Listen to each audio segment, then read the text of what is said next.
अस्सलामु अलैकुम वरहमतुल्लाहि वबरकातुह।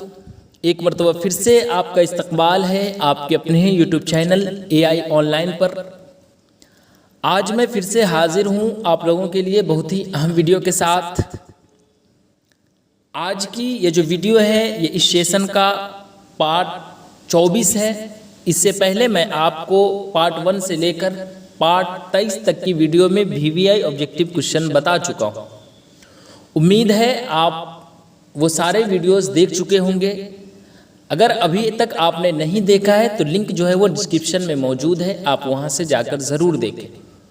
साथ ही अगर आप इस चैनल के लिए नए हैं तो चैनल को ज़रूर सब्सक्राइब कर लें ताकि मज़ीद इस तरह की वीडियो से आप फ़ायदा उठा सकें। तो चलिए हम बग़ैर वक्त ज़ाय किए हुए वीडियो शुरू करते हैं। तो देखिए सवाल नंबर 1 है कि हमीदा फ़हमीदा की कौन थी।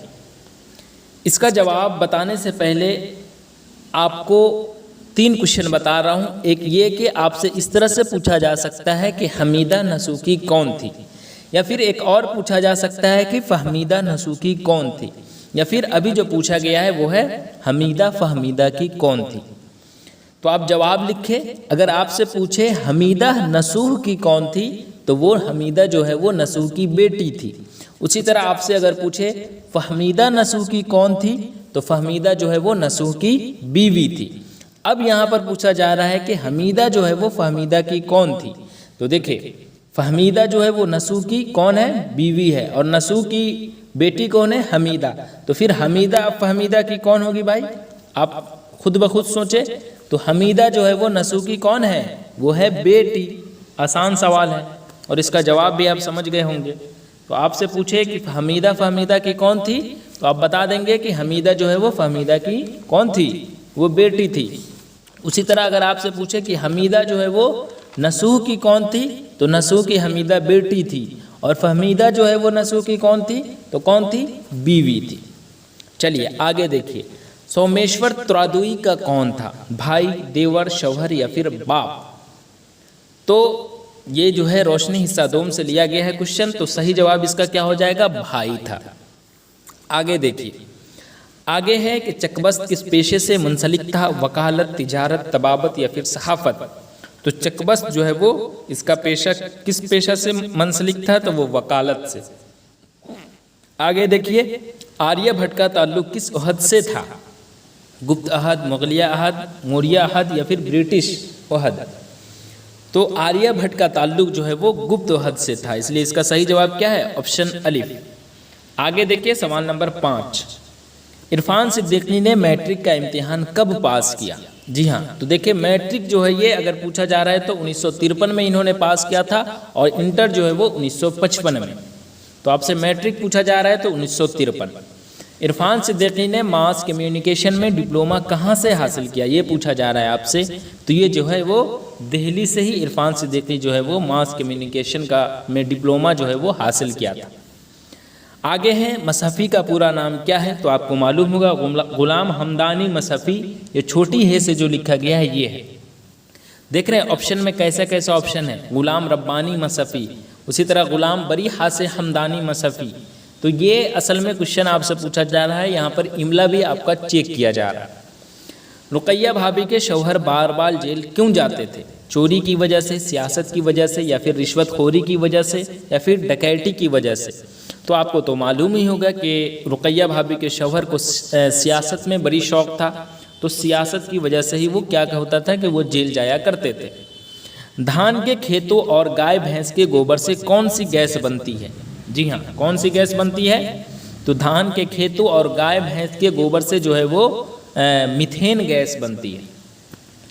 मनक़बत में किसकी तारीफ़ की जाती है, तो किसकी तारीफ़ की जाती है, हम्द में किसकी तारीफ़ की जाती है, तो हम्द में खुदा ताला की। उसी तरह नात में किसकी तारीफ़ बयान की जाती है, तो हुज़ूर पाक सल्लल्लाहु अलैहि वसल्लम की। उसी तरह कसीदा में बादशाह वक्त या हुक्मरान वक्त की। उसी तरह मनक़बत में पूछे तो बुजुर्गान दीन या फिर औलियाउल्लाह की। तो इसलिए इसका सही जवाब क्या हो जाएगा, ऑप्शन बी। शबनम कमाली को शायरी के किस सिन्फ में शोहरत हासिल हुई, नज़्म, मनक़बत, नात या फिर गज़ल। तो किस में हुई थी, तो ये जो है इनका आपके नसाब में क्या पढ़ना है, नज़्म, जिसका क्या नाम है, हम्द खुदाए अज़्ज़ा वजल, जिसके मुसन्निफ़ है शबनम कमाली। तो किस सिंफ में शोहरत हासिल हुई? नज़्म में। जमुना नदी हमारे मुल्क के किस सूबा से ज़्यादा गुजरती है, ये पूछा जा रहा है। तो जमुना नदी जो है वो किस सूबा से ज़्यादा गुजरती है? तो ज़्यादा की बात अगर हो रही है तो यूपी यानी उत्तर प्रदेश से। आगे देखिए सवाल नंबर 13। सवाल नंबर 13 में है भीमराव अंबेडकर और उनकी कौम को क्या कहा जाता है? तो उनकी कौम को जो है वो अछूत कहा जाता है। सूरज ग्रहण का वाक़या इंसानों के लिए क्या बना हुआ है? बताइए। तो इंसानों के लिए क्या बना हुआ है? हैरत का मौजू, तजस्सुस का मौजू, तहकीक का मौजू या फिर इनमें से कोई नहीं? तो तजस्सुस का मौजू जो है वो सूरज ग्रहण का वाक़या इंसानों के लिए बना हुआ है। बेदी का यह इंटरव्यू कहाँ के लिए सदा बन गया था? बेदी का इंटरव्यू कहाँ के लिए सदा बन गया था? बंद किया गया था। तो ऑल इंडिया रेडियो मुंबई या फिर ऑल इंडिया रेडियो दिल्ली या फिर ऑल इंडिया रेडियो पटना या फिर ऑल इंडिया रेडियो कलकत्ता। तो बेदी का इंटरव्यू जो है वो सदा ऑल इंडिया रेडियो मुंबई के लिए बंद किया गया था, जो आपके नसाब में सफ़ा नंबर 115 पर लिखा हुआ है। आगे है निदा फाजली के शेरी मजमूए कितने हैं? जी हाँ, निदा फाजली के शेरी मजमूए कितने हैं? 4, 5 या फिर 6 या फिर 7 या फिर 4, 5, 6, 8। तो कितने हैं? तो निदा फाजली के जो है वो कुल मिलाकर 6 जो है वो शेरी मजमूए हैं। ठीक है, और वो कौन कौन है तो ये आप कमेंट में बताएं। चलिए आगे देखिए। भीमराव 6। आगे है भीमराव अंबेडकर के वालिद फौज में किस ओहदे से रिटायर हुए? तो आपको मालूम होगा कि मेजर के ओहदे से जो है वो भीमराव अंबेडकर रिटायर हुए थे, उनके वालिद साहब।